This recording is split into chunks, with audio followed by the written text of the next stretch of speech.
Welcome to Toffee TV. It's the Footy Show here on Patreon. And only Patreon. This is what you come for.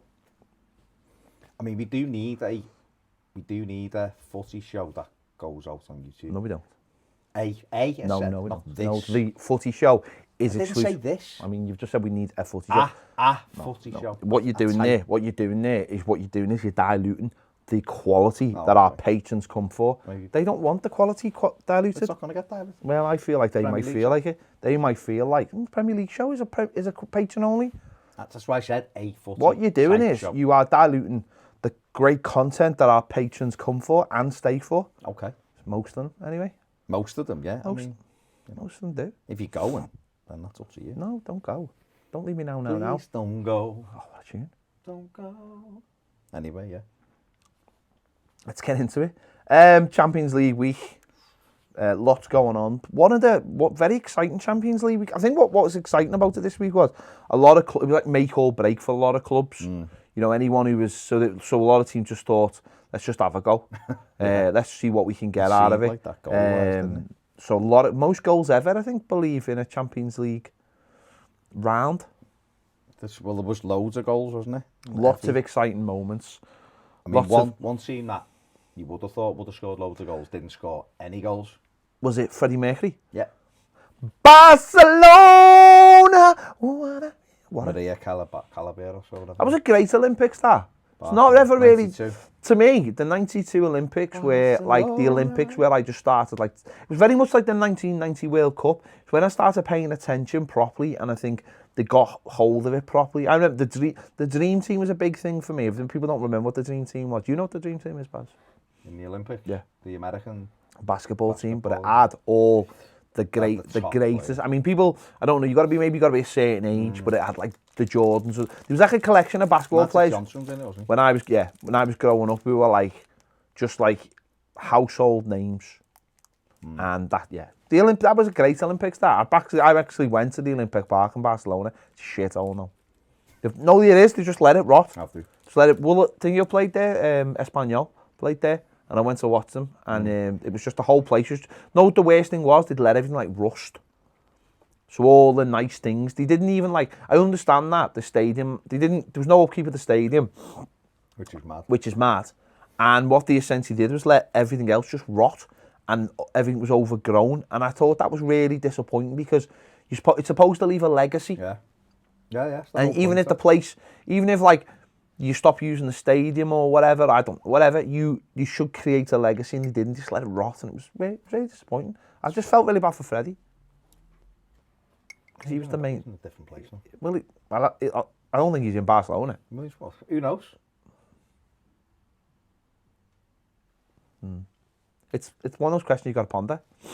Could be there. He could be anywhere he wants. Yeah. He could be. Be sitting maybe he's one of them things when he hears like Barcelona. I reckon he could be sitting next to me now, just going. I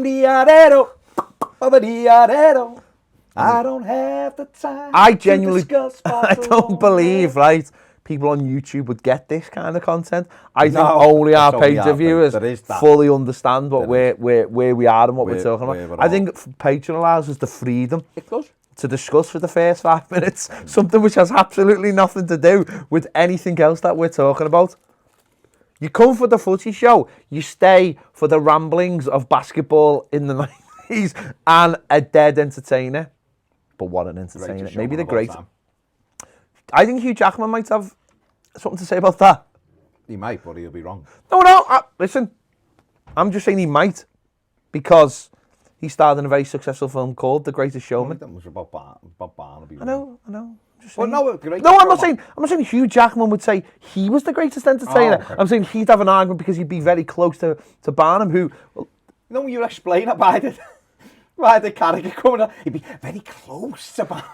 It was just halfway through, you were talking and you went into character. What it is, you know, my inner monologue now is very much Jamie, very much in there. You'd be like, I don't know whether I'm Wolverine or whether I'm the guy who invented basically circuses. I'm not fully understanding.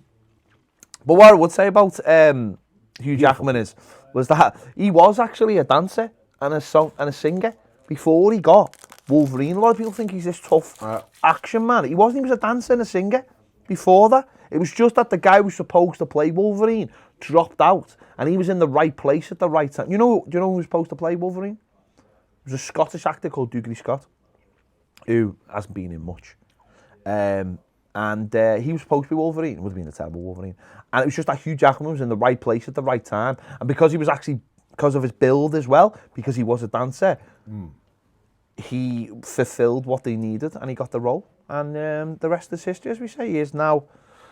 sliding doors moments. It very much a sliding doors without the two things that happen in sliding doors, which was she didn't catch her husband having an affair, and the fact that she did meant she died. Sorry if that's a spoiler for everyone. Did she catch him having an affair? She just catch them banging the hell out of some girl. Yeah. Is that classed as I think so. I think for that, because they were having a relationship. Yeah, but because she caught him, she ended up dying. She did. So which one would be better? Not catching him. She had a glimpse. The train. She had a glimpse of life, a nice life, but she died at the end.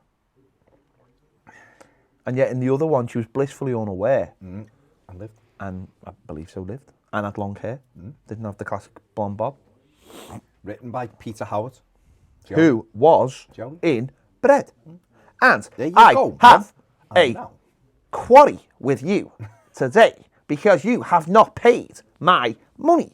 And I have come here to tell you that you need to pay my money so I can feed my family. That was basically how he talked in Bread, because he thought all Scousers spoke like that. True fact, that was filmed 2 streets away from my house when I was a child. In the Dingle. And other true fact was he lived round the corner from where I live now. He lived off Did he live He did. round the corner? But he didn't live like that, like John Bishop. And he never went a down lift. the docks either, like didn't. someone else who talks a little bit like that. does.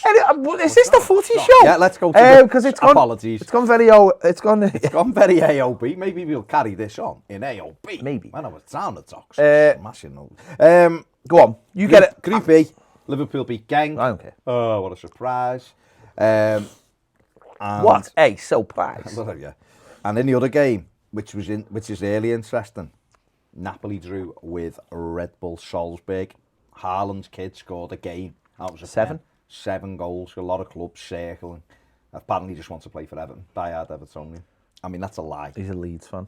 He's probably is a Leeds. He's fan. a Leeds fan. Oh, is he? Yeah, I yeah. thought he was a City fan. Leeds fan. Fair enough.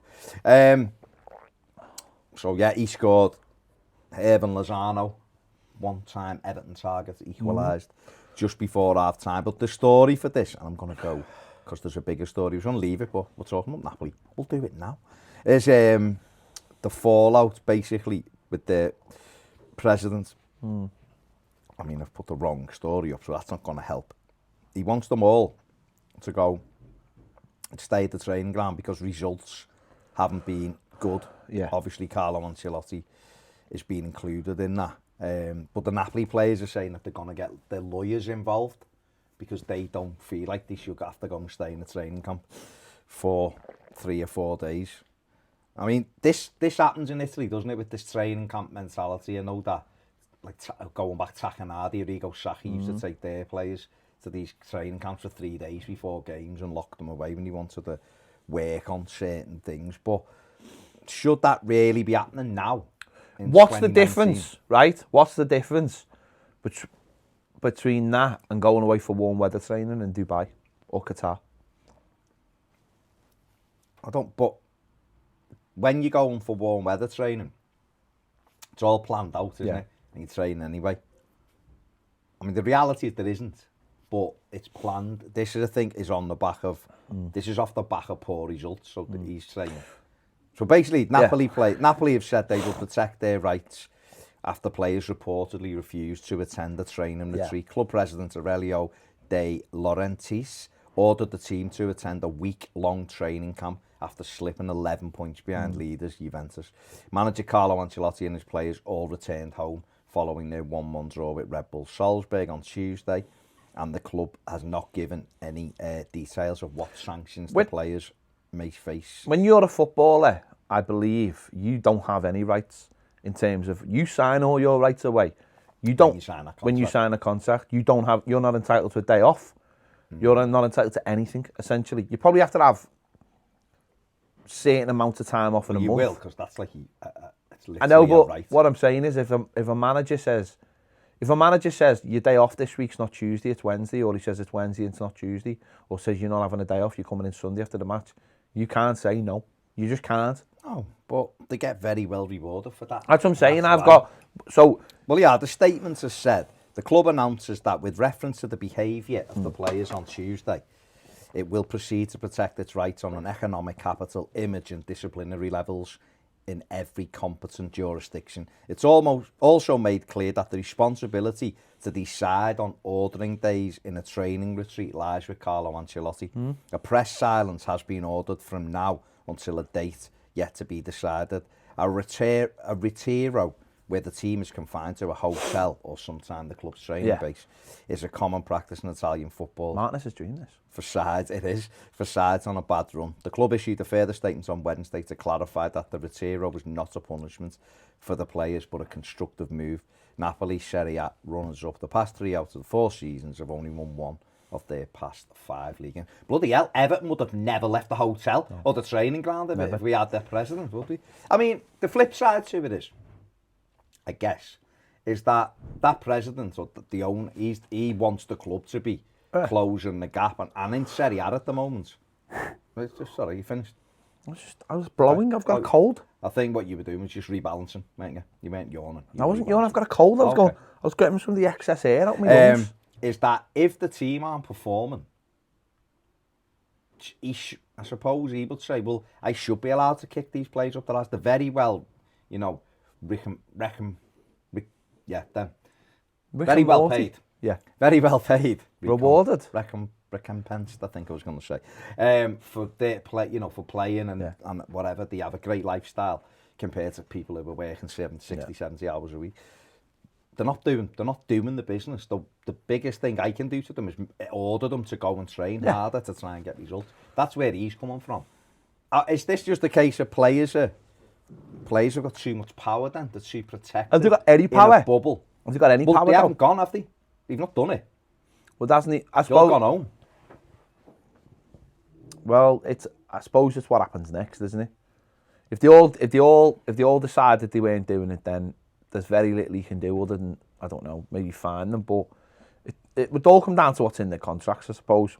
As a fan, would you want them to go to that training retreat as if to say, like, at least I know that they're all in it together? We know that Italian fans are, and the ultras have a lot of power though as well. And I think the lads were saying from the Redmen, they went to Napoli, and they said the atmosphere was like unbelievable. You know, and the atmosphere outside was unbelievable, and just the hostility towards the fans was unbelievable. So Napoli fans are very, very demanding, and the owners seem to be very, very close to them as well. It's not like, you know, over there the owners. There's no disconnect. No. They've got the ear of the ultras and vice versa. And you've got to have, like, they will make power moves that will keep those people at bay. So it's up to the footballers. They might feel like they're doing everything. They might feel like we're doing double sessions and we just want to go home and see our kids, or, you know, whatever. It's just not worth it. And it's not like, you know, we'll be here on time and all the rest of it. I'll be honest, if it was me, I'd just look closer to the coach, who I think is a busted flush and has been for. But maybe though, he might say, like, well, the coach isn't getting enough time because and that's, you know, one little session, having a few days behind closed doors. As I say, I don't think any of them would complain if it was Qatar or Dubai. I really don't. Fair enough. All right. Well, in Group B, Liverpool top with 9 points, Napoli second on 8, then Red Bull Salzburg on 4, and Genk, who are absolutely shite, let's be honest, are bottom. Group F saw Barcelona 0, Slavia Prague 0. It was a shock. Early kick-off as well, wasn't it? And it was a shock. But in the other game, Inter Milan raced into a 2-goal lead at half-time in Dortmund. And I was looking, thinking, because obviously Lucien Favre's under a bit of pressure at the minute. But a great second half performance. Hakimi, the right full-back, getting 2 and Julian Brandt with the other goal as well meant that Dortmund won the game. So a brilliant comeback. I'll tell you what though, Inter's goal, especially this second goal, from Martin. Their second goal was playing some good unbelievable. football. Yeah, but great result. Dortmund got the result. So the league, the table there is Barcelona on 8 points, Borussia Dortmund on 7, and then Inter Milan on 4, and then Slavia Prague. All to play for. With only their second point away at the Nou Camp. It's mad. Drawing 0-0 there, but he's got to be under pressure now. The coach hasn't he at Barca, surely. Valverde's under big pressure. He's got to be under pressure. Under big pressure. Because we spoke about this on the podcast. Check it out if you haven't already. Is that who? I mean, there's Koeman's in line for it, but I don't know whether he'd be silly now to leave. Yeah, his stock's going back up again because he's doing. But that's the job he wants. No, I know, but it's all about timing, isn't it? Edges at Barcelona and the place. But if they've got Xavi in mind to take over for a long period, I suppose does he think, well, if I go now, I could keep that off for a couple of years, and if I go after, will I be too old? How long is Xavi going to be the coach for? If he's good, if he's good, he could do it for 4 or 5 years, and then Koeman would be 58, 59. He mightn't get it that late, might he? So it's a flip of a coin for them. Obviously, Roberto Martinez is another one who's involved, or sorry, in the running allegedly for the job. That might be something. He's obviously, like you said yesterday, he's Catalan anyway, isn't he? He's from that area. Interesting. But Valverde definitely under pressure. And obviously Messi not getting any young. He's still incredible, of course, but not getting any younger. None of us are getting any younger. We aren't. In fact, literally, we're older than when we started the show.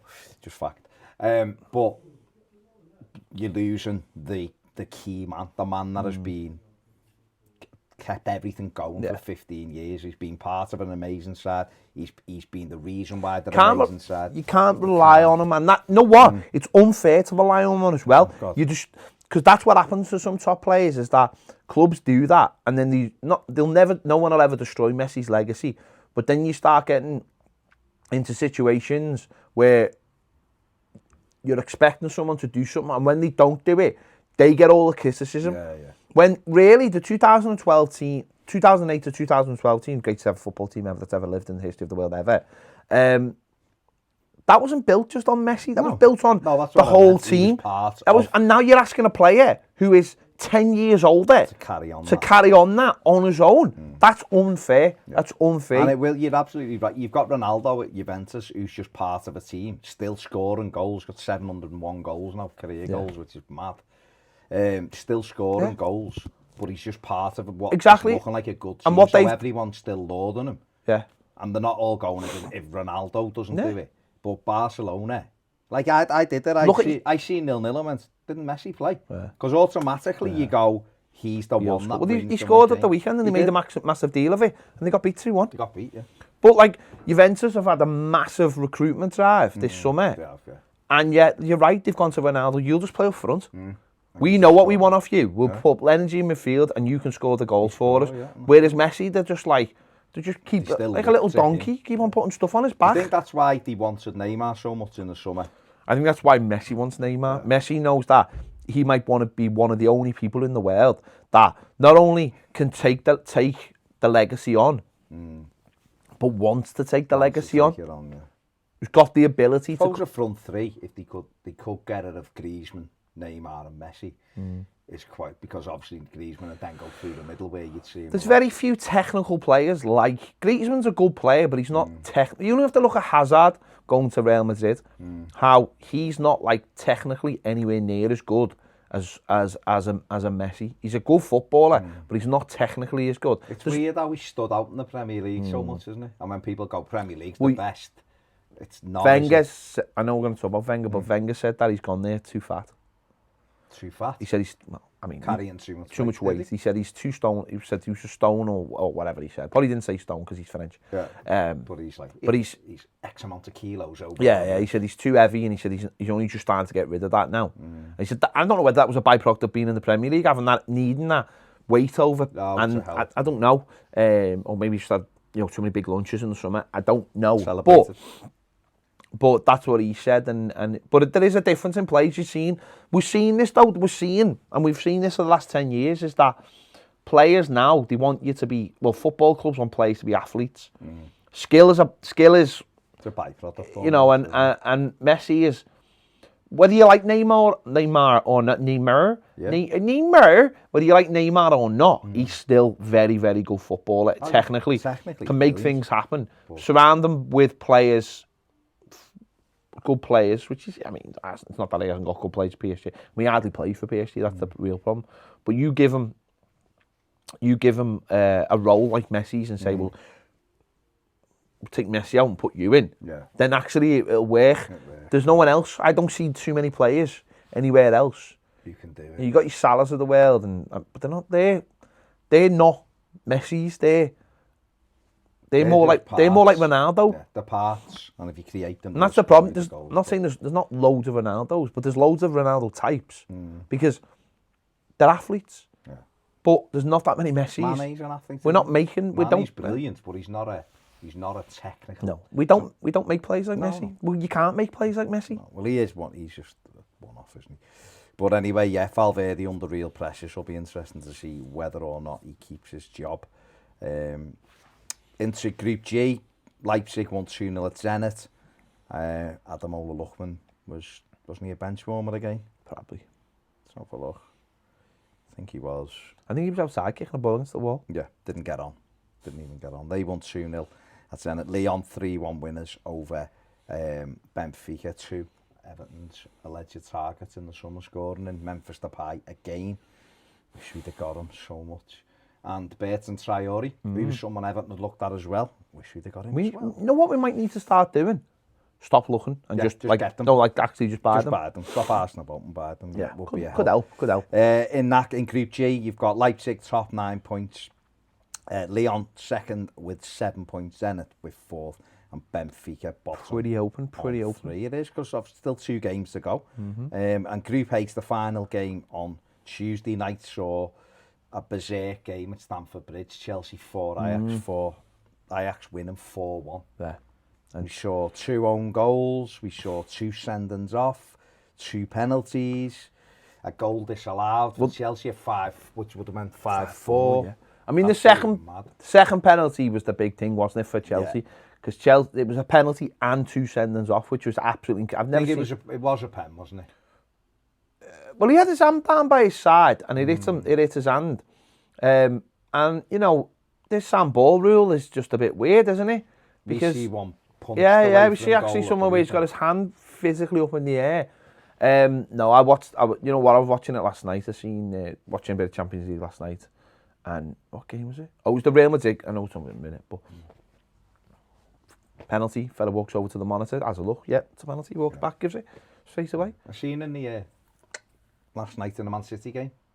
Yeah, for the sending off.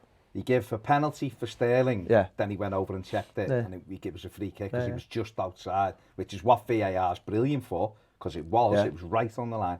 And then the penalty that he got, he went over and looked at the monitor, didn't he? And come back. But for penalties, he should. But he just went over. Yeah. There was no arse, and he looked. He went 1, twice. Yeah. For a penalty, he should be given it. He should be given those decisions. But anyway, But he's given ball, and then he's gone back and he's booked Blint.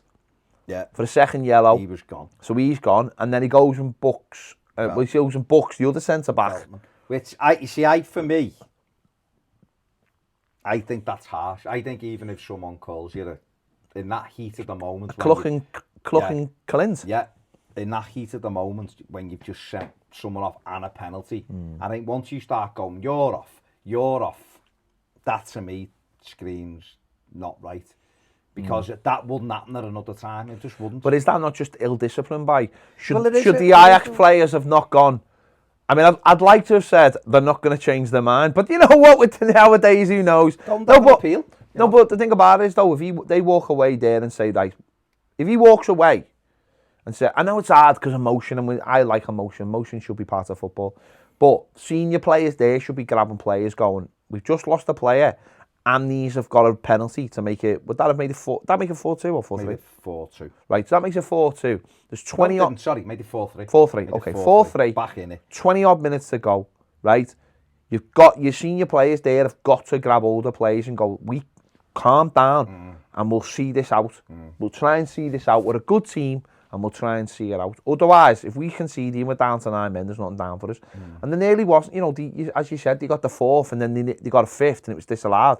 And then Ajax nearly won the game. That's 2 opportunities. Kepa made 2 really good saves. Because they kept going, which is the Ajax. How could you attack with 9 men? Everton struggled with 11. We'd struggle with 13. How did they? But I mean, after 4 minutes in this game, it was 1-1, being an own goal and a penalty. Can we just discuss Berserk. maybe the greatest diving header by a goalkeeper ever to give Ajax the goal from it was Ziyech, wasn't it? Free kick, whips it in, ball it to the back post, and then the goalie diving header. Amazing. Good at that. Oh, it's tremendous. What was he doing? Well, he was trying to save it. But But it just looked amazing. like it just looked like Ping! the greatest diving header ever. No. Nearly as good as what Ben Foster's would have been Ben Foster, against Chelsea, ironically. But but Great comeback by Chelsea. brilliant comeback from you 4-1 down to get it back to 4-4, and then almost they did go. But isn't that Ajax's problem though? Yeah, you know, if the 4-1 up, should be just killing 4-1 the game. 4-1 up with basically 35 minutes to go. Yeah, they should be and just end up almost losing the game. Yeah, they should have killed the game. Yeah. They kept continuing to go forward, didn't he? Let Aspilicueta get a goal back 8 minutes after going 4-1 up. But brilliant comeback from Chelsea. Yeah. Brilliant for Lampard. Valencia 4, Lille 1 was the game in the other group. Smashed them, didn't he, Valencia? So that group looks like Ajax top 7, Chelsea second 7, Valencia third 7, and Lille bottom. I can't see Lille getting into this. No. Ironically, Lille could win 2 games and get 7 points as well. But interesting, so the 3-way, there's nothing between them really. Ajax plus 5 goal difference, but doesn't matter, does it? Isn't it head-to-head in this? So regardless of the goal difference, probably, yeah. It is head-to-head. On to Wednesday night. Ghana was back for PSG. Equals, no goals conceded. Yeah. They beat Bruges 1-0 with a goal for Icardi, so his missus will have been buzzing. But on the back of this, there's PSG, Leonardo, the sporting director of Paris Saint-Germain, has come out again and said this has got to stop in relation to Zinedine Zidane saying Kylian Mbappe's dream is to play for Real Madrid. So these 2 teams are in the group, the same group in the Champions League. It's it's November, early November, so nothing can happen anyway with them. It's not like it's April, May. They're not going to sell them in January regardless of anything. But Zidane is keeping this narrative going every couple of weeks. And Leonardo's basically just gone, enough is enough now. He plays for us. He's going nowhere. Put a complaint in. And it's what he said. The next step is they're going to have to make an official complaint because essentially it's tapping up continually. It is tapping up. It's criticised Real Madrid boss Zinedine Zidane about his comments. Honestly, it's a bit irritating. It's annoying. It's not the first time this has happened. Excuse me. Kylian is a very important player for us. Now is not the time to destabilise him. PSG play Real Madrid in the next Champions League group match on the 26th of November. Mbappe is a player who has 2.5 years left on a contract with us. So to talk about what he wants, his dream every time, can we just stop this right now? And I suppose the only way to do that would be to put an official complaint into UEFA, whether it mean anything. Or get him a strongly worded email. Or get him to sign a big fat contract. Or a big contract. I mean, I think his dream probably is to go and play for Real Madrid. He is, but it's not respectful in the slightest. Not very sporting, is it? Can I just? There's a little story I wanted to mention about PSG. They got beat on Friday night by Dijon. We travelled just round and we went to the service station, didn't we? And there was loads of mustard available. There was mustard. Loads of mustard. I feel like we should have bought some. We should have. Yeah. No orange twirls though. So there wasn't. Although if you go on Twitter, Roger can pick them up and drop them off. Well, I don't. You can get everything Roger from Dijon. I don't know. So they got beat 2-1. But the story was about Dijon's coach. Now I seen this come out afterwards about it, and basically what happened was, the coach was the assistant coach last year, a player who played for them, a player who played... Dijon are 2 clubs that merged in the, I think it was the 90s. He played for both clubs as well. Nice. Steeped in Dijon history, smothered in the mustard. Full of mustard running through his veins. Oh, stinks. Yeah. And hot. And hot, yeah. So apparently, last year he left being assistant manager, and it was just like, oh, people thought he's gone on to pastures new and trying his luck.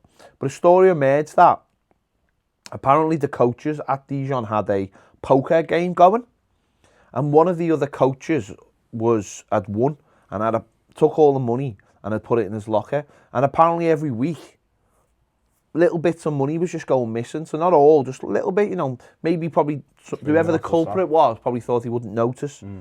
And so the guy got the security guard to monitor, must have set up a camera or something. And what they discovered was this assistant manager had been creaming the money off dipping. So he was called into the office. He was let go quietly because he thought it'd be respectful that because he was a bit of a club legend. And then this summer they needed a new manager, and he applied for it.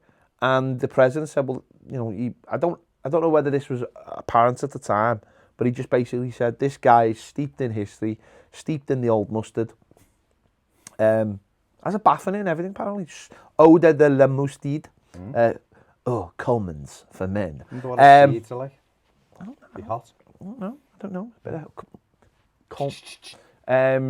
And he said, he gave him the job. He said, we all make mistakes. And I felt like I had to give this fella this job. And there you have it. Beating Paris Saint-Germain on Friday night. So he's been let go because he was having his hand in the aisle. And he's now been brought back as the head coach. And they've masterminded the win over. There you go. Did he say the performance was mustard? I don't think he did. I don't think they do mustard metaphors in Dijon. I don't think they do. I've heard the very interesting Seamus Coleman in January. It's not true. I don't know. You don't know. You don't know that. You can't tell me Dijon wouldn't be interested in Seamus Coleman. Well, You'd mix the two. No. And see, what would be good about Seamus Coleman is he'd condiment their team. He would. And who wouldn't like a bit of condiment in your team? Real Madrid, the other team in this group, they won 6-0 against Galatasaray with teenage strike sensation Rodrigo, 18-year-old from Brazil, scoring a hat-trick to become the second youngest player. Found him on the streets of Brazil, this kid. Boom, what? No, we were talking the other day about players. Street football, They're saying this kid was a street footballer and he was just basically found. And someone went, your boss, and took him there. Put him on a plane. He didn't even want to go. No. He basically put a mask on him. Got him there. The RBA Baracus trick. They did. Give him a glass of milk. Give him a glass of milk. Next minute, woke up in Real Madrid, signing. And they said, build a vehicle that shoots cabbages that will stop the local corrupt sheriff. Shoots cabbages. No weapons that. No weapons that would kill anyone. Just like cabbages. You could have that. To you with soup. AK, over there, but try not to use it. Just blow people's wheels out with that. But don't hurt people. Just hit them with cabbages. Just embarrass them with cabbages. Yeah. But yeah, he got a hat trick. Second youngest player to get a hat trick behind Raul, the old Real Madrid legend. I was saying to you before that he scored 2 in the first 10 minutes or whatever, and he got a penalty. They did, which was, as I said, was given by VAR because the player. The reason why it was given by VAR, the reason it was, what happened was, the player was going into the box and his foot got stood on, and again, this is a brilliant reason why. Brighton. This is no, and it was on purpose. Like he stopped them and he went over. But what this is brilliant for, and this is what VAR is good for, is the ref went over and he was checking whether his foot was in the box. Now, if it's on the line, it's in the box. The line is part of the box. So he was checking it, and he checked it a couple of times, seeing his foot was on the line. He knew it was a foul. He just had to make sure whether it was in the box. It was in the box. He checked it on the big screen, on the little screen. Did the fella look at him and try to do him, or was it like Michael Keane? No, he did try and do him. He didn't just. He did do him. He was running into the box and he put his foot on him and took him out. But he checked it to see. And it was a penalty. And that's what VAR is really good for, because in normal time, a ref might be able to distinguish whether that. And the mad thing about that, the fella upstairs could probably just go, yeah, mate, that was definitely on the line, so give a penalty. And that's the madness about it. What's weird about that is, we'll come back to that in a minute. So keep that. I will. Keep that there. But Rodrigo, he scored after 4 minutes and 7 minutes. So they have a penalty in the 14th minute. Yeah. Chance for him to get his hat-trick. And Sergio Ramos said, nah, it's all right, lad. No. I've got this. Stepped up, Panenka. Isn't that the brilliant part of it? Is that Sergio Ramos is like, no, I'm the captain. Right, we go 3-0, this game's end. Finished, completely finished. This game can be finished. I know you're young lad, I know you want your attic, but that would be unprofessional. And then Penenka's it. But score. No, I know, but it's like, no, we've got to make sure this game's finished. Professionalism. Yeah, and then just went, meh. I know. But we've seen this before. I remember the game that still gives us nightmares. I mean, you could be literally talking about any game. West Ham at home, 2-0. Oh, yeah, Mo Bezic does unbelievable, gets in the box, brought down, chance to go 3-0 up, Leighton Baines on the pitch. Yeah. Bear in mind, Everton down to 10 men, Kevin Morales sent off after 10 minutes. And Romelu Lukaku, being Rom, just wanted the ball. But whose fault was that, though? No one knows. But whose fault was it? Baines. It's Baines' fault. Because Baines should have said, do one. Do one? You shite at pens, do one. And Lukaku stepped up, missed it. Yeah, and the rest Everton had gone 3-0 up. Yeah, that game was done. And the rest is Nias's history. And the rest, well, basically, that was the start for me. That was the day I was finished with him. Martinez just lost his mind then, and that was it. And we could have won that game 3-0, and who knows? You know, when we let Rom take a penalty at Wembley in the semi-final, and he missed that as well. So there you go. Don't let Rom near pens. It's the model of the story. But no, Ramos gets the third, Benzema gets a brace, and then in injury time, Rodrigo gets his hat-trick goal, and fantastic. Zidane said not surprised by him at all. He's got that ability, just needs to keep learning. So 18-year-old looks like they've unearthed another. He's got that je ne sais quoi. Another one. Or whatever that is in Brazilian Portuguese. So 6-0 win for them. And PSG top of that. Obviously, they've won every game so far. They got 12 points. Real 7 in second, and then Bruges on 2 points. So obviously the top two are through. In that one, Group B, Bayern Munich, managerless Bayern Munich after sacking Niko Kovac at the weekend. Beat Olympiacos 2-0. Yeah, second half goals. Lewandowski one did look offside. To me, I thought anyway. That was given, and Perisic wrapped it up in the last minute. And Spurs. What about, sorry, I was going to say about Bayern Munich. Yeah, what about the talk of Arsene Wenger going to Bayern Munich? Because they're obviously going to look for someone for the rest of the season. That's normally the way they do things. Yeah. And then they'll look for whoever they think is the best man. Well, Hans Haag's been linked with the Ajax manager. And he said he won't leave. But there's a good chance they'll get him at the end of the season. Yeah. So what about Wenger then?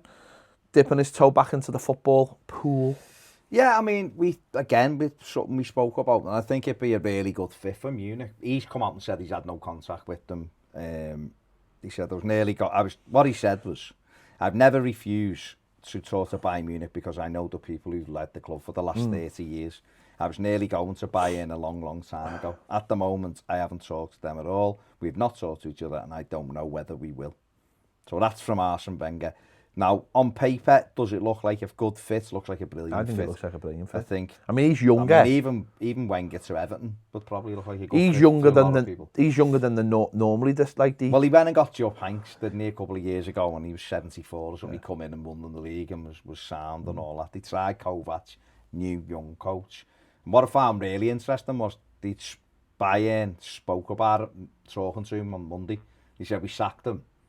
And I can't remember if might have been Karl-Heinz Rummenigge. Said I spoke to him on Sunday or Monday. Said and he's happy and feels like the weight of the world's off his shoulders. He said it just wasn't working for him or us. And that's good to be that open and honest about it and just go, he wasn't enjoying it. It wasn't working. Bear in mind, Bayern Munich are fourth in the league and only a couple of points off the top, or a few points off the top. And they're also doing all right in the Champions League. They beat Spurs 7-2 the other week. Yeah. So they made a decision and he's gone. But Wenger he's a classy man, Wenger, and they're a big club with a big tradition. So you could see him in there doing well, couldn't you? But it's whether or not they choose to take that road. Spurs went to Red Star Belgrade and won 4-0. Glad to see the counselling and everyone's love, the outpouring of love for Son. It was good that Son, had fully recovered. Yeah. And could take part in this game because he's had a very rough time in the last few days. I was surprised he hadn't lost hair with the stress. Because sometimes your hair can fall out with stress. I was just, I couldn't believe the recovery he'd made. It was very, what I mean? Great to see. And he had the support of his team.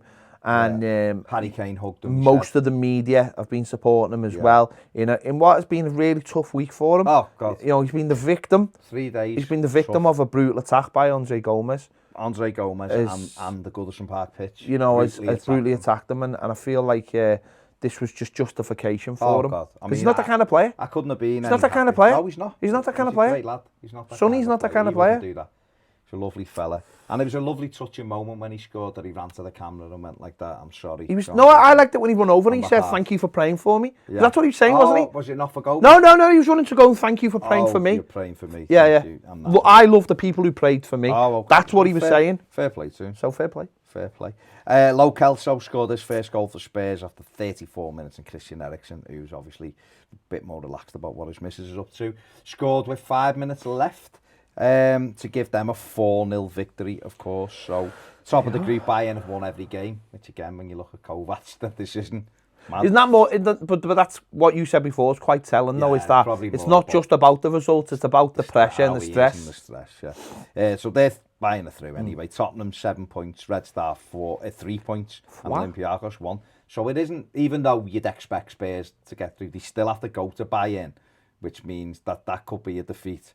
So if Red Star beat Olympiacos, then there's a point between Tottenham and Red Star. But then Spurs have got Olympiacos at home last game, which you'd expect them to get through. So that win has probably put them through, hasn't it, really? Or give them a good opportunity. Group C, Dynamo Zagreb 3. Yes. Shakhtar Donetsk 3. Some game, this. Berserk game. Some game, I was watching it. Dynamo got themselves into a 3-1 lead with a minute to go. Shakhtar took the lead, Lorenko after 13 minutes. Petkovic equalised on 25. There was then a red card for Dynamo Zagreb. Morrow, nicknamed 2, was sent off after 74. Then Marlos was sent off from Shakhtar after 79. So 1-1, 7 minutes to go. You're right. Zagreb 83, Ivanišević and Ademi 89. So the 3-1 up, 10v10. Laughing, coasting. Then they equalised. Then they got 3-2. Roberto Morris with a minute to go. And then there's a free kick, I believe, and the keeper comes up and basically one of the Zagreb players just basically grabs the keeper and throws him over in the box. Just literally just grabs him and just throws him over, as in to say, you shouldn't be here, you cheeky bastard. That's what it's like though. He's like, you're a goalie, you shouldn't be up here. He then, referee walks over, has a little look. It's a penalty. Again, VAR working in the way it's supposed to work. Walks over, looks, goes, yeah, that's a penalty. Comes back, gives the penalty, and he slots it right into the corner, and it's 3-3. And 90 plus 8. And the game is, probably the look at the table, is completely different because of that. That is absolutely berserk. The other game, Atalanta versus Man City, ended 1-1. Raheem Sterling with a that goal was the City goal. The back heel by Jesus was brilliant. The penalty was awful. But then they get a penalty. They get given a penalty, but then the referee looks at it. Now, this is what I wanted to come back to before, from when you were saying the line is a penalty. Well, he looks at this, and Sterling stood on the line. Yeah. And he gives a free kick. Oh, the line's the box. But he gives the free kick on the line. Yeah, line's the box. The line is the box. The referee's basically saying anything. The minute the line starts, that's outside the box. I'm pretty sure the line's the box. So he gives it that anyway. So they didn't score from that, but they did then Sterling missed a good chance. A good opportunity. They then get a penalty, which the referee gives with VAR again. And Jesus, as you've just said. Jesus. What a horrendous penalty. Just pick a corner, lad. Absolutely terrible. Bobbles it about 2 foot wide. Guardiola's reaction, hilarious. Obviously, Ederson goes off with a minor injury, I believe, and he should be fine for Sunday. Bravo comes on, who's not the greatest keeper in the world. Although he couldn't do nothing. Atlanta equalised. Palicic equalised on 49. Then they missed a couple of good chances, Atlanta, to go ahead. And then Bravo, for some reason, comes flying out of his goal. Yeah, I believe it's because he's not a very good goalkeeper. I think that's what it might be. Yeah. But what I wanted to say is, it's weird, this rule with goalkeepers, that it's an automatic red. Because when you look when the contact is, there's 2 City defenders level with him. So it's almost like there's 3 players in the line. He's one of them. And I just wonder if that would have been a centre-back, but with the other centre-back next to him, and then the keeper there, whether it had been a red or a yellow card. Yeah. He did take him out. I suppose the difference is, though, is that if he goes past him, it's an open he's got an open goal and, yeah. and someone can't use their hands. Yeah. So he goes off. Kyle Walker goes in. comes in and says he always rips the keepers in training, so he puts that kit What on. what does Neil Warnock do with his players? That all these Sheffield United players love going in goal. I think he must let. What's happening in training under him that players want to go in goal? Just love being in goal, don't they? I reckon I don't know. I told you when I was at Everton, Nev used to train. He used to come out, never went in goal, and he just like kicking shit out of everybody. So maybe at Sheffield United, there's like they all want to go in goal or something. Maybe it's worse to be out. Yeah, that's what I'm saying. Or it's boss to be in goal because Warnock gives you like, I don't know, 10 grand if you make saves or something. Because they love it, don't they? Love going in goal, don't they? But he goes in, they have a free kick, he saves it at the second attempt, and Kyle Walker gets off with a clean sheet. There you go. You know, he's living the dream now. And you said Man City have done something on their website, for the website. Put him in goal. Made him the goalie. Which is good by that. Good. I mean, imagine Everton Twitter doing something like that. I mean, far too serious for all that. We can't do that. So Group C, Man City 10 points, Shakhtar and Dynamo Zagreb have 5 points, and Atalanta, that was the first point they've got in the group. Well, they're playing away, aren't they, as well, San Siro, so it's never good to not be playing at home. No. Although when they played us, not at their ground, they won 3-0. Group D, final group in the Champions League. Juventus won 2-1 at Lokomotiv. Did Aaron you Ramsey. See that goal? Douglas Costa's. No, did you see Aaron Ramsey's goal? No. So, it's about 3rd minute, Ronaldo hits a free kick. It goes through the goalie's hands. And honest to God, the ball was, I would say, 3/4 over the line. And Ramsey knocks it in. Ronaldo fuming. And you can imagine what Ronaldo must have been thinking. I mean, fair play to Ramsey. Yeah. You know, fair play. And but I think Ramsey would have just... I think Ronaldo would have... Oh, well, listen to another goal for Juventus for Ramsey. David Nugent. I mean, that's what he did for England. 1-1. 1-1. Miranchuk equalised on 12 minutes, went 1-1, and then Douglas Costa in the 93rd minute, giving Juve the victory and putting them through there into the last 16 with that goal. And in the other game, Leverkusen beat Atletico Madrid 2-1. Tony Thomas scored after 40. Tony Thomas? That says T. Thomas. Thomas scored. Kevin Volland made it 2-0. Amiri was sent off. Oh, it was naughty. It was naughty. Naughty. 2-footed tackle. But you know what? Not that kind of player. No. Not that kind of player. You know what? This fella didn't get injured, and the fella probably didn't try and injure him. But if he had got injured, based on what the lad did to him, then it would have been a bad injury. But he's not that kind of player, so it doesn't really matter. But he was sent off. Arias, wasn't it? It was a bad. It was a 2-footed tackle. Wasn't good. Alvaro Morata scored again. Scored the last 3 or 4 games on the spin now for Atletico, but wasn't enough. So their league table looks like this. Obviously, Juve are through. That's confirmed. Atletico Madrid have got 7 points in 2nd place. Lokomotiv and Leverkusen both on 3. So, like you said, loads of goals. Arsenal also played in the Europa League. They did, 1-1. 1-1 last minute. Weird thing, though. Like a Wednesday, they have those odd games on a Wednesday like night. 3 o'clock kickoff. Just an early game. What's all that about? Done and dusted. Absolutely, God knows, and that was it. So just very quickly, Serie A table, have a look at that.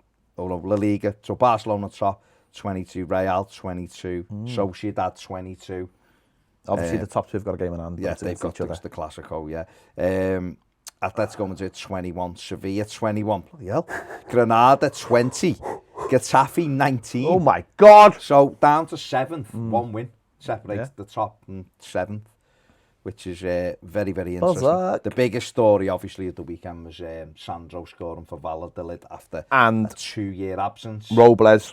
And Joel Robles. Keeping a clean sheet. Producing Real Madrid. Absolutely incredible display. You've already mentioned Barcelona at the weekend losing. The German league, Mönchengladbach top with 22 points in 10 games. Dortmund now 2nd. They won at the weekend, didn't they? Bayern, we talked about, beating 5-1 by Eintracht Frankfurt. Incredible. So Leipzig and Bayern Munich 3rd and 4th on 18 points. Freiburg and Schalke 5th and 6th on 18 points. This is the same.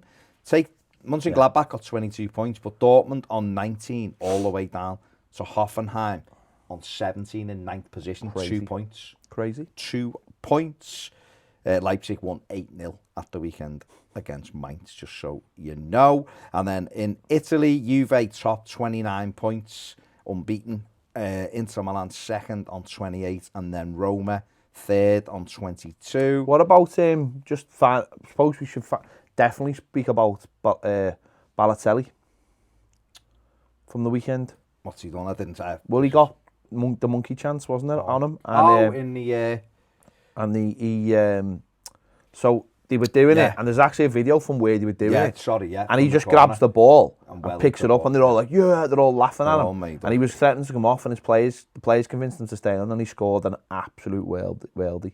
Just bent one top corner. Who's he playing for? He's playing for Dingo, isn't he? Brescia, isn't he? Is it Brescia? I believe it is. I've seen the video. Yeah. And you're right. So they've been... He wellies the ball into the corner, doesn't he? Right up into So I think some fans have been banned because of it. Because of the chanting. He scored, but they lost, didn't he, 2-1? But he scored an absolute worldie. And then he got Matzi sent off at the end. He lost to Verona 2-1, but it just, wow, it's continuing to happen. No one's, we keep hearing the same thing. That was no problem, or they're just the way they are. It's just, and we've seen this. I seen yesterday. I don't know whether you'd noticed, whether you'd seen it, but Moise Keane and N'Golo Kante had gone and done something with about racism as well, and a couple of black female players as well doing this photo shoot and doing it. Must be an advert for it or whatever.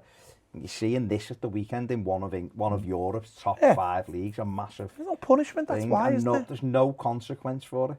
No punishment. It's just the same thing. It's nonsense. People medieval way of thinking. It's just whether and they'll go, well, we're just trying to gain an advantage. It's like, well, call them something else. Say he's crap. Yeah. Or something. Why are you doing, absolute nonsense? Finally, just in Serie A, AC Milan lost the home again to Lazio. Well, they're Everton, aren't they? It's just, they literally are Everton. They've had loads of money. Everton with European Cups. Yeah. They got 13 points. Everton have got, 11. So, yeah, very similar. Very similar. So, there you go. There you go. That's our European roundup. That's our footy show for this week. The footy show. The footy show is done. We started with a little bit of an AOB section, but there you go. That's what you get. You don't know what you get. Don't know. Like a box of chocolates, although you do know what you get in a box of chocolates, so that's load of rubbish in Forest Gump. But you buy cheap ones. Yeah. Then I wouldn't ever buy a box of chocolates where I didn't get the little card telling me what was it. I wouldn't know what you. It could be cockroaches in chocolate. Oh God, yeah. They sell that in some countries. They do. It's facts. Knowledge of bombs. I think that's the rule to live your life by. Never buy chocolate unless you know what's in it. You know what's in it. And we'll leave you with that thought. Very deep thought. Something to ponder. I wonder if Dijon, if they had chocolate with mustard in it. Oh, I'll tell you what. There you go. You can get chili chocolate. Why not? Why not? Why not? We'll see you later.